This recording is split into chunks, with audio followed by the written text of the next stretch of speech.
বন্ধুগণ নমস্কার। প্রথমে আপনাদের অনুরোধ করব আপনারা আমার চ্যানেলটি সাবস্ক্রাইব করবেন, ভিডিওটি লাইক ও শেয়ার করবেন। জাগরণ বলে যে একটা হিন্দি পত্রিকা আছে, তারা একটা খবর গতকাল পাবলিশ করেছে।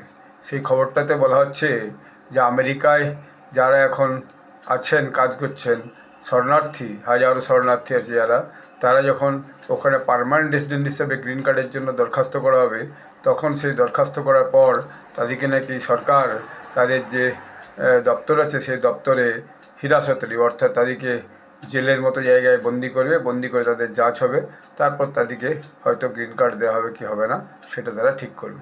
এখন ডোনাল্ড ট্রাম্পের নেতৃত্বে যে প্রশাসন, তার এই আদেশ জারি হওয়ার পর দেখা যাচ্ছে যে হাজারো হাজারো লোক যারা এতদিন পর্যন্ত সেখানে কাজ করছে, তাদের স্থিতি খুবই যে কঠিন হয়ে উঠবে।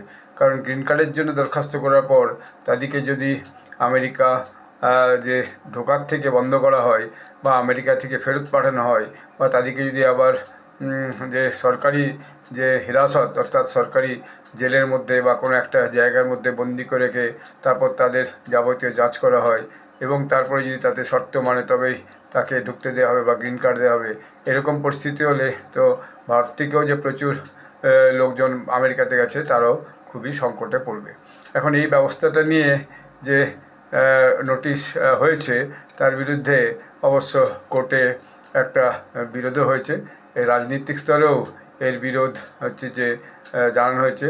এই যে ডিপার্টমেন্ট অফ হোমল্যান্ড সিকিউরিটি, তাদের যে আদালত আছে অর্থাৎ কোর্ট আছে, যেমন আমাদের দেশে এনআইএ কোর্ট জাতীয়, সেখানে মিনেসোটাতে এই বিষয়টা নিয়ে মামলা হয়েছে এবং সেই মামলার শুনানিও হয় বলে ঠিক হয়েছে।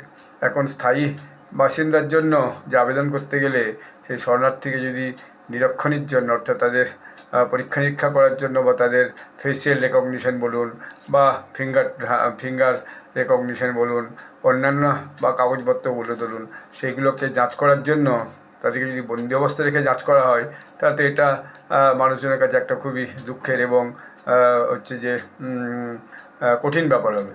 অর্থাৎ গ্রিন কার্ড আবেদনের পর যদি শরণার্থীদিকে তাদেরকে বন্দি অবস্থায় নেওয়া হয়, সেটা তো একটা কঠিন ব্যাপার হবে।